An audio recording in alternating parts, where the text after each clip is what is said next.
Subscribe कीजिए मेरी YouTube channel PCBM with Asfar को। साथ ही में बेल आइकन को दबाइए आने वाली हर एक वीडियो की नोटिफिकेशन को सबसे पहले पाने के लिए। हेलो फ्रेंड्स, इस बार फिर से स्वागत है आपका मेरी YouTube channel PCBM with Asfar में। इस वीडियो में हम बात करेंगे इलेक्ट्रॉन, प्रोटॉन और न्यूट्रॉन की। पिछले वीडियो में हमने बात की थी एटम के बारे में, थोड़ा हमने बताया था। अब हम एटम के अंदर एटम के अंदर क्या क्या होता है उसके बारे में हम बात करेंगे। तो एंड तक वीडियो को ज़रूर देखिए और और इस वीडियो को लाइक कीजिए। तो चलिए हम शुरू करते हैं इस वीडियो में और आपको कंसेप्ट क्लियर हो जाएगा कि एटम के अंदर ही क्या होता है, एटम से भी छोटी कोई चीज़ इसके अंदर क्या चीज़ें होती हैं। तो चलिए स्टार्ट करते हैं। देखिए, जो हमारा पहला चीज़ जो होती है हमारी एटम, जो होता है हमारा, हमें पता है कि एटम के अंदर एटम जो होता है वो छोटा होता है, वो बहुत ही ज़्यादा छोटा होता है, मतलब हम देख नहीं सकते। मैंने आपको पिछली वीडियो में ही नहीं बताया था। अगर आपको एटम का पता नहीं है क्या, तो उसको पीछे मैं लिंक में डिस्क्रिप्शन में लिंक दे दूँगा। तो डिस्क्रिप्शन में मैं लिंक दे दूँगा और उस उधर जाइए और वहाँ पे वो वीडियो देखिए। फिर आप यहाँ से ये वीडियो देखिएगा ताकि आपको एटम पहले समझ में आए क्या है, उसके बाद आपको पता लगेगा इलेक्ट्रॉन, न्यूट्रॉन और प्रोटॉन। तो जैसा कि मैंने पिछले वीडियो में आपको बताया था, एटम जो है बहुत ही छोटे छोटे एटम्स मिलकर एक सब्सटेंस बनाते हैं। वैसे अब हमें एटम के अंदर क्या क्या होता है, तो ये सबसे पहले जो हमारा अब यहाँ पे जो हमारा एटम होता है, इसके अंदर सबसे पहले हमारे पास ये इलेक्ट्रॉन होता है, उस और हमारे पास न्यूट्रॉन होता है और प्रोटॉन होता है। ये तीन चीज़ें हमारे पास एटम में होती है। अब आप बोलेंगे इनका काम क्या, ये है क्या। देखिए, जो हमारा जो सिंपल जो है, हमारा जो एटम होता है, समझिए वो सिंपली एक गोल शेप का है। समझिए एक कुछ भी गोल शेप का, यहाँ पे रुकिए एक सेकंड, यहाँ पे बना देता हूँ। एक सेकंड यहाँ पे। ये गोल शेप का एटम, ठीक है। इसके अंदर एक न्यूक्लियस होता है, ठीक है। जैसे कि हमारे सेल में भी पड़ा होता है कि एक, मैं यहाँ पे बीच में बना देता हूँ कि, ठीक है। तो यहाँ पे समझिए, यहाँ पे ये है, क्या नाम है, न्यूक्लियस, ठीक है। न्यूक्लियस जो होता है, इसके अंदर होते हैं प्रोटॉन्स और ये न्यूट्रॉन्स। न्यूट्रॉन्स जो है और प्रोटॉन्स इसके अंदर होते हैं, ठीक है। जिसको हम लोग मिलाकर न्यूक्लियॉन्स बोलते हैं, ठीक है। इन दोनों को मिलाकर, जो ये प्रोटॉन है और न्यूट्रॉन है, ठीक है, इन दोनों को मिलाकर हम बोलते हैं न्यूक्लियॉन्स। और इनके इसके बाहर चारों तरफ घूम रहे होते हैं प्रोटॉन्स, शेल्स में घूम रहे होते हैं। आप ऐसे दिखा दूँ अगर आपको, एक और यहाँ पे सर्कल आएगा, यहाँ पे समझ लीजिए, एक सेकेंड कि यहाँ पे, हाँ समझ लीजिए, ये इस बीच में इसमें शेल है। इन्हीं के अंदर यहाँ पे मैं बना के दिखा देता हूँ आपको।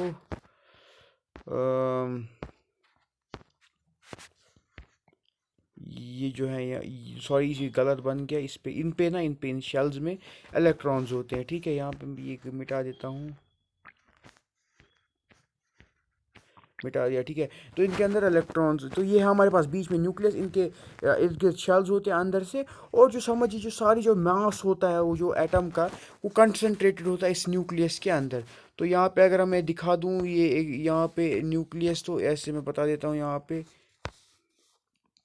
तो यहाँ पे मैं लिख देता हूँ, इट्स अ न्यूक्लियस, इसमें इसके अंदर है यहाँ पे न्यूक्लियस, ठीक है। न्यूक्लियस, ठीक है। जो न्यूक्लियस होता है हमारे, ये हो गया न्यूक्लियस। अब अगर इसके अंदर जो, अगर मैं बता दूं यहाँ पे इसके अंदर क्या होता है, तो इसके अंदर ये हो गया इलेक्ट्रॉन्स, ठीक है। जो ग्रीन कलर का मैंने छोटा सा डॉट जैसा बना दिया, ये हो गया इलेक्ट्रॉन, ठीक है, इलेक्ट्रॉन। और समझ लीजिए इसके अंदर यहाँ पे दो डॉट्स, इसी की तरह इसके अंदर प्रोटॉन्स और इलेक्ट्रॉन्स, ये न्यूट्रॉन्स होते हैं, ठीक है, प्रोटॉन्स और न्यूट्रॉन्स। और चारों तरफ घूम रहे होते हैं इलेक्ट्रॉन्स, ठीक है। अब इनका क्या मतलब, ये क्या होता है, अगर आपको मैं आपको शॉर्ट में बता दूं, यहाँ पे इलेक्ट्रॉन्स जो होते हैं वो रिवॉल्व कर रहे होते हैं, ठीक है। तो जो ये जो इनका जो मास है इलेक्ट्रॉन का, वो बहुत ही नेग्लिजिबल के बराबर होता है। देखिए, जो इसका मास होता है वो होता है बराबर, यहाँ पे मैं मिटा देता हूँ पहले ये, इसको आप देख लीजिएगा, ये बना लीजिएगा। मैं यहाँ पे पहले इरेज कर लेता हूँ सारा, ताकि मैं लिख पाऊँ। तो तब तक मैं बता दूँ, इलेक्ट्रॉन का जो मास है वो नेग्लिजिबल, यानी कि ना के बराबर होता है। क्यों क्यों ना के बराबर, अगर इतना इतना क्या, इसका कम मास, इतना क्यों कम है, देखिए। इलेक्ट्रॉन का जो मास होता है ना, वो होता है 9.1 इंटू 10⁻27।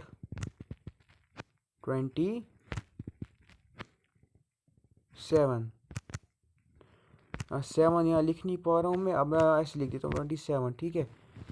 10⁻27 यहाँ 7 है, ये इलेक्ट्रॉन क्या होगा 9.1 इंटू 10⁻, ये 10⁻-27, ठीक है। यहाँ माइनस हो, आप रुकिए, मैं आप लिख नहीं पा रहे हैं, लिखिए, फिर भी मैं आपके लिए कोशिश करता हूँ लिखने की। ये हो गया 10⁻, माइनस के साइन की तरह माइनस, यहाँ समझ लीजिए माइनस, और ये हो गया 27, ऐसे लिख देता हूँ 10⁻-27। और जो ये हमारा पास है यहाँ पे प्रोटॉन, जो देखिए इलेक्ट्रॉन्स का मास नेग्लिजिबल होता है, जो प्रोटॉन्स का मास कितना होता है, प्रोटॉन का मास होता है भाई 1.67। तो ये बहुत ही इंपॉर्टेंट है, याद रखिएगा ये कितना मास होता है, इंटू 10, इसमें भी 10⁻-24,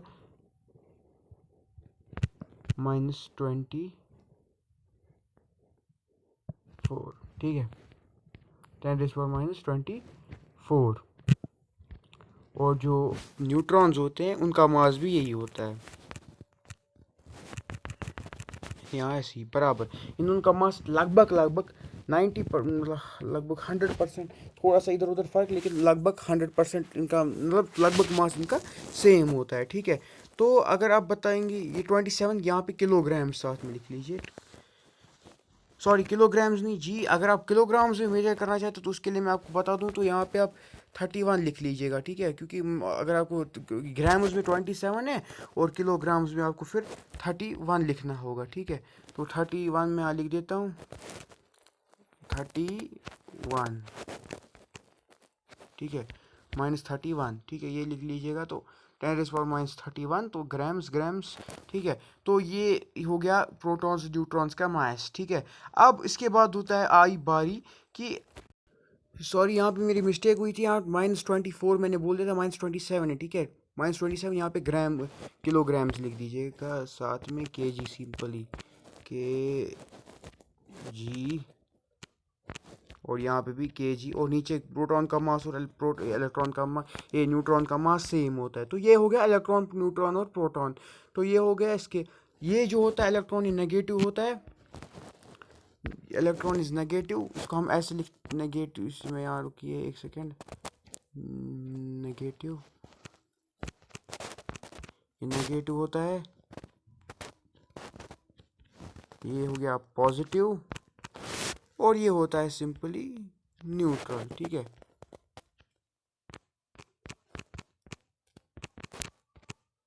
ठीक है, ये हो गया इनका मास हो गया। अब इनका ये हो गया इलेक्ट्रॉन्स, न्यूट्रॉन्स और प्रोटॉन्स, यही होते हैं एटम के अंदर, ताकि जो इलेक्ट्रॉन आपको पता है नेगेटिव और पॉजिटिव अट्रैक्ट होते हैं, तो उनको न्यूट्रलाइज करने के लिए वहाँ पे न्यूट्रॉन होता है, ठीक है। तो ये हो गया एटम के अंदर ये तीन चीज़ें होती हैं। पहले माना जाता था कि एटम जो है वो होता है, क्या नाम है इसका, उसमें मतलब सिंपल, उसकी कोई छोटी चीज़ नहीं होती थ्योरीज में, लेकिन इलेक्ट्रॉन, न्यूट्रॉन और प्रोटॉन से पता चला इससे भी छोटी चीज़ें होती हैं। और इसमें और इसके हिसाब, अब हमें इसके हिसाब से बताएं तो एटम के अंदर मोस्ट ऑफ द स्पेस जो होती है वो एम्प्टी होती है, ठीक है। उसके अंदर जो न्यूक्लियस होता है वही सारा होता है, क्योंकि उसी का सारा मास होता है। इलेक्ट्रॉन का तो कोई मास है ही नहीं, ये तो ना के बराबर है। तो प्रोटॉन और न्यूट्रॉन का ही थोड़ा बहुत मास है, वही उस जो न्यूक्लियस जहाँ पे, वही वहाँ पे जो भरा हुआ है, जिसका एटम का जिससे थोड़ा सा मास एटम का आ जाता है, इसी की वजह से आ जाता है। तो ये था इलेक्ट्रॉन, न्यूट्रॉन और प्रोटॉन क्या है, ये इसके एटम के अंदर पार्टिकल्स हैं। और यही मुझे बताना था कि इलेक्ट्रॉन, न्यूट्रॉन और प्रोटॉन असल में है क्या, क्या होता है इसमें, ये हम पढ़ते क्या है, मतलब ये इलेक्ट्रॉन्स, ये क्या, मैंने एक पिछले वीडियो में भी बनाया कि इलेक्ट्रॉन्स शेयर होते हैं। तो ये इलेक्ट्रॉन्स होते क्या हैं, तो अगर ये इलेक्ट्रॉन शेयरिंग नहीं होगी तो अगर बॉन्ड, मतलब अगर कोई किसी को इलेक्ट्रॉन शेयर नहीं करते तो दुनिया नहीं रहेगी। अगर एटम के अंदर इलेक्ट्रॉन नहीं होगा तो कुछ नहीं रह सकता, ठीक है। इलेक्ट्रॉन इज़ वेरी इंपॉर्टेंट, ठीक है। एटम्स मिलकर एक बनाते हैं चीज़, और जैसे रिएक्शन तभी हो पाएगी जब इलेक्ट्रॉन्स शेयर हो जाएंगे। अगर जैसे मैंने आपको NaCl की रिएक्शन बोली थी, NaCl में मैंने आपको बोला था Na अपना एक इलेक्ट्रॉन Cl को दे देता है। तो अगर ये इलेक्ट्रॉन्स नहीं होंगे तो कुछ नहीं हो सकता। और एटम में ये इंपॉर्टेंट है और ये बहुत ही इंपॉर्टेंट टॉपिक है केमिस्ट्री के। एटम जो है केमिस्ट्री का फिफ्थ मतलब केमिस्ट्री का मोस्ट ऑफ द भाग जो है वो एटम है। अगर आपने ये समझ लिया तो ये है। और आपको मैंने बता दिया था कि अगर आपको एलिमेंट्स याद होने में तकलीफ हो रही है तो मैं उसके लिए वीडियो बना ली है। वो वीडियो आप देखें और आपको वो आराम से फर्स्ट 20 एलिमेंट जो इंपॉर्टेंट है वो आपको याद हो जाएंगे। और एटॉमिक जो मैथ्स होता है वो भी मैं आपको समझाऊंगा किसी वीडियो में। तो इस वीडियो में फिलहाल आपको मेरे को बताना था इलेक्ट्रॉन्स, प्रोटॉन्स और न्यूट्रॉन्स होते क्या हैं, सब एटॉमिक पार्टिकल्स हैं क्या, इनको हम सब एटॉमिक पार्टिकल्स बोलते हैं। तो ये होते क्या है, मतलब इलेक्ट्रॉन है, प्रोटॉन है, ये मतलब सिंपल इसके अंदर होते हैं।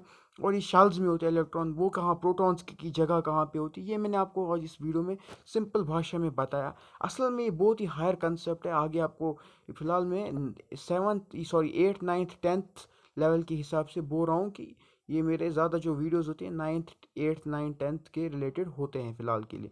तो इसलिए जो आपको अगर आपको ये वीडियो पसंद आया तो वीडियो को लाइक करें, शेयर कीजिए और सब्सक्राइब कीजिए इस चैनल को। बेल आइकन को दबाइए ताकि वीडियो की नोटिफिकेशन आप तक सबसे पहले पहुंचे। तो मिलते हैं अगले वीडियो में। फ़िलहाल ये आज के लिए इतना ही और उम्मीद है आपको सारा समझ में आया, और अगर समझ में आया तो लाइक कीजिएगा। तो चलिए, तब तक के लिए गुड बाय, मिलते हैं नेक्स्ट वीडियो में।